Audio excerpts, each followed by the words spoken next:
சிந்து கையை பிடிச்சி சுள்ளாந்தலையில் இழுத்து பிடிச்சி சத்தியம் பண்ண வைக்கிறாங்க மகாவும் இந்த பிள்ளை கேடுகட்ட ஸ்னேகாவும். ஆனால் பார்த்தீங்கன்னா சிவா என்ன பண்ணுறாங்க, ஒரு கட்டத்துக்கு மேலே நிறுத்துங்க அப்படின்னு சொல்லி கத்திடுறாங்க. என்னன்னு பார்க்குறாங்க, என்ன நினச்சிக்கிட்டு இப்படி என் பொண்டாட்டி இழுக்கிறதுக்கு நீங்களாம் யார் அப்படிங்கிறாங்க.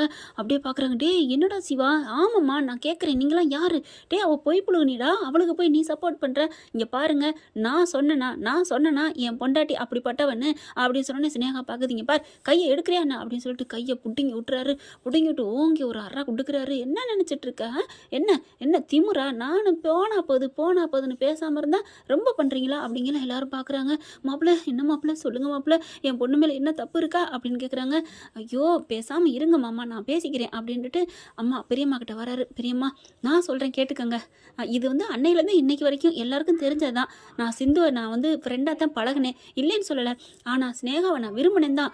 நான் விரும்பினதுக்கு தகுந்த மாதிரி அவள் இல்லை. ஏன்னா ஆஸ்பத்திரியில் பல உயிர்களை போக்கியிருக்கிறா. அவளுக்கு உயிரோட மதிப்பு என்னன்னே தெரியாது, சுத்தமாக தெரியாது. அவ்வளோ ஒரு கேவலமான புத்தியோடு இருக்கிறா. காசு பணம் அதுதான் முக்கியம். ஏன் அதை விட நான் என்ன சொல்கிறது, எல்லாமே அவள் அவளோட கெட்ட குணம் எனக்கு நல்லா தெரிஞ்சு போச்சு. ஆனால் என் சிந்து என் மேலே அவ்வளோ உயிராக இருக்கான்னு தெரிஞ்சிருச்சு. அதனால நான் அவளை கல்யாணம் பண்ணணும்னு ஆசைப்பட்டேன், தாலியும் கட்டிட்டேன், முடிஞ்சு போச்சு. ஆனால் சும்மா என் பொண்டாட்டியா அப்படி இப்படி சொல்கிறதுக்கு இவ யார், நான் சொன்னேனா அப்படின்னு சொல்ல உடனே ஸ்னேகா பார்க்குது. அப்போ ஏன் ஸ்டேஷனில் வச்சு அவள் தான் தாலி கட்டினா, அவளாக தான் கட்டிட்டான்னு சொன்னில்ல அப்படின்னு கேட்க, இங்கப்பா அதுக்கெல்லாம் நான் உனக்கு விளக்கம் கொடுக்கணும்னு அவசியம் இல்லை. நான் என்ன கிரிக்கேன்னு நினச்சியா, என்கிட்ட சும்மா ஒன்றுனா கேட்டுக்கிட்டு இருப்பேன். நான் நல்ல அறிவோட தானே இருக்கேன், டாக்டர் தானே, எனக்கு அப்படி அவள் கெட்டவன இப்போ இல்லை. நான் எப்போவோ சொல்லியிருக்கணுமே, கோர்ட்டில் வச்சு எல்லா இடத்துலையும் நீ கூட்டிகிட்டு வந்திய சிட்டுன்னு. அப்போ அந்த பஞ்சாயத்தில் நான் சொல்லியிருப்பேனே, அவளாக தான் தாலி கட்டிக்கிட்டா, நான் கட்டவேலைன்னு சொல்லியிருப்பேன்ல அப்படின்னு சொல்லி அடித்து பேசுகிறாங்க. அப்படியே ஆடி போகிறாங்க எல்லாருமே. சிவா உனக்கு நல்ல வாய்ப்பு கில்ல வாய்ப்பு அதெல்லாம் உனக்கு தேவையில்லை. பெரியம்மா இங்கே பாருங்க, என் சிந்து தான் எனக்கு, அவள் தான் பொண்டாட்டி, அவள் மேலே எந்த தப்பு இல்லை. நானாத்தான் அவளை விரும்பினேன், அவளே என்ன விரும்பினாத்தான், நாங்கள் தாலி கட்டிக்கிட்டோம், அவ்வளோதான். இதுக்கு மேலே யாரும் பேசுறதுக்கு இங்கே வேலையே இல்லை அப்படின்னு சொல்லிடுறாங்க. அங்கே வந்த பெரியவங்களாம், அப்புறம் என்னம்மா உங்கள் பையனே சொல்லிட்டாரு, ஏம்மா நீ என்னம்மா நீ ஏதாவது சொல்லிகிட்டே இருக்கிற, அவரே தாலி கட்டணும்னு கட்டினவரே சொல்லிட்டாரு, அதுக்கப்புறம் என்ன பேச்சிருக்கு, ஒன்றும் வேலைக்கு இங்கே வேலையே இல்லை அப்படிங்கிற. டே சொல்லுடா அப்படின்னு கேட்கல, நான் என்ன பண்ண முடியும் அப்படிங்கிறாங்க. ஸ்னேகா சிவா பொய் சொல்கிறே, மரியாதை கெட்டு போகிறோம் போடி அப்படின்னு சொல்லிட்டு கிட்டக்க பைரவி ஒரு அறா கொடுக்குறாங்க. என்ன நினச்சிட்டு இருக்க, அவரே சொல்லிட்டாரு, அதுக்கு மேலே நீ என்னடி அண்ணாவியா. பெரியம்மா பார்க்குது, இங்கே பாருங்க அத்தை நீங்களே அவளுக்கு ஒரு பதில் கொடுங்க அப்படிங்கிற. பக்கத்தில் பாலார்னு ஒரு அறை ஆளுக்கு ஸ்னேகாவுக்கு ஒரு குட்டு கொடுக்குறாங்க. அதுக்கப்புறம் அந்த பையட்ட வராங்க. ஏன் சொல்லலாம் இப்படிலாம் பண்ணுற அப்படிங்கிற. அவன் என்னங்க அவனெல்லாம் மிரட்ட வேணாம். சிவா சப்பக்கட்டு கட்டுறாரு. என்ன பாவம் அந்த பையன் என்ன பண்ணுவான், அம்மாவுக்கு உடம்பு சரியில்லை, அதனால அவங்க பிளாக்மெயில் பண்ணுறாங்கன்னு நல்லா தெரிஞ்சு போச்சு. அதுக்கப்புறம் பெரியம்மா என்னை மன்னிச்சிருங்க பெரியம்மா அப்படின்னு கையெடுத்து நன்றி சொல்கிறாரு. டே நீ ஏப்பா அப்படிலாம் சொல்கிற, இல்லை பெரியம்மா நான் அப்படிலாம் நடந்துக்கிட்டு தப்பு தானே, எனக்கு சிந்துவை பிடிச்சிருச்சு, தாலி கட்டிட்டேன், அவ்வளோதான் பெரியம்மா அப்படிங்கிறாங்க.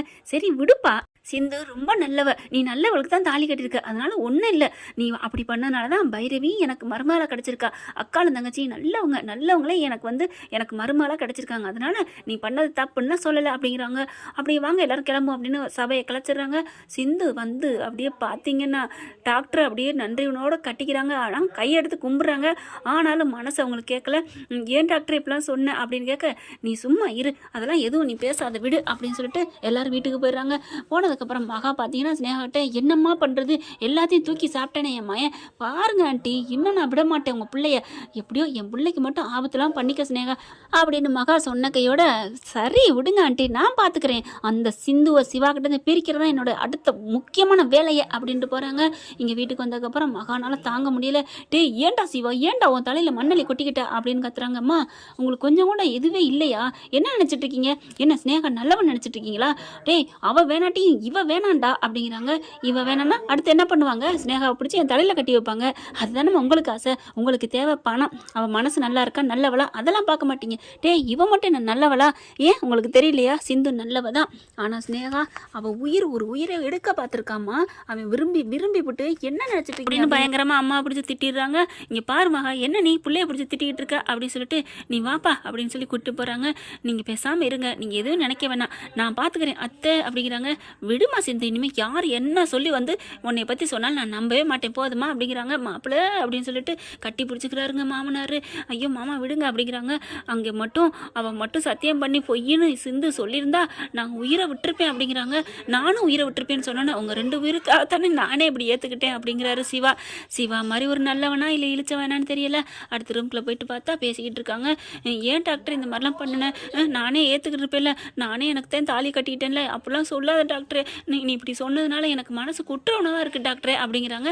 சிவா பார்க்குறாரு. ஏன் இப்படிலாம் நீ நினைக்கிற, நான் மனசாரத்தான் சொன்னேன் போதுமா. டாக்டரே என்ன டாக்டர் சொல்கிறேன், ஆமாம் உன்னை எனக்கு உண்மையிலே ரொம்ப பிடிச்சிருக்கு தான், நீ தான் அந்த வீட்டுக்கு ஏற்ற மருமக, அந்த ஸ்னேகா இல்லை அப்படிங்கிறாரு. அப்போ நிஜமாவே என் மேலே உனக்கு பிரியம் இருக்கா? ஆமாம் சிந்து இருக்கு. அப்போ நீ மறந்துட்டியா, என்னை மன்னிச்சிட்டியா, நான் தான் தாலி கட்டிக்கிட்டேங்கிறத நீ மறந்துட்டியா அப்படிங்கல. பார்க்கலாம் அது அப்படி தான் இருக்குது, ஆனாலும் நீ இதை வந்து வெளியில் யார்ட்டையும் சொல்லக்கூடாது சரியா, எனக்கு சத்தியம் பண்ணு அப்படிங்கிறாரு. மறுபடியும் சத்தியம் வாங்குறாரு. சரி வா போய் சாப்பிடணும்னு வெளியில் வராங்க. இது எல்லாத்தையுமே மகா கேட்டுக்கிட்டு இருக்குங்க. கேட்ட அடி பாவி இவ்வளவு பொய் தானா, அட சிவா நீ ஏன்டா அப்படி பண்ணுற அப்படின்னு நினச்சிட்டு இருக்கல. வெளியில் வந்துடுறாங்க. வெளியில் வந்த கையோட அம்மாகாரி பார்க்குறத பார்த்துடுறாரு. அப்படியே துடிச்சு போகிறாங்க. ஐயோ அத்தை கேட்டாங்களே அப்படின்னுட்டு.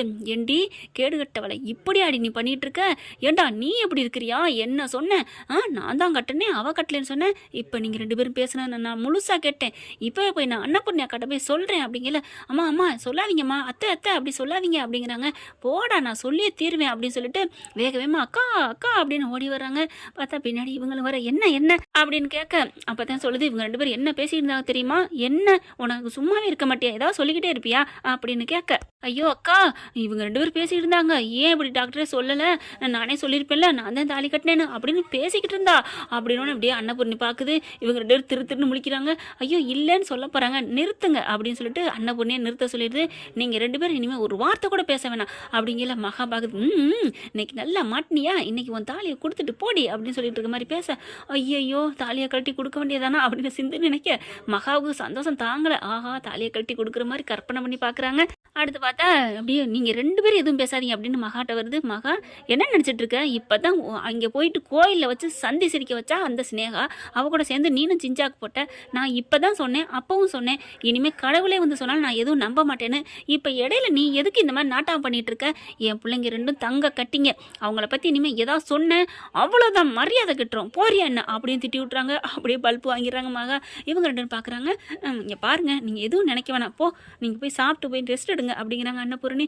டாக்டரே அப்படிங்கிறாங்க. நல்ல வேலை பெரியம்மா நம்பலை அப்படின்னு நிம்மதி பெருமிச்சு விடுறாங்க. இப்படியும் போகலாம் பார்க்கலாம் ஃப்ரெண்ட் என்ன நடக்க போகுதுன்னு. இந்த பதிவு உங்களுக்கு பிடிச்சிருந்துச்சுன்னா உங்கள் பொண்ணான கையில் ஒரு லைக்கை போட்டு சப்ஸ்கிரைப் பண்ணிடுங்க. Thank you friend.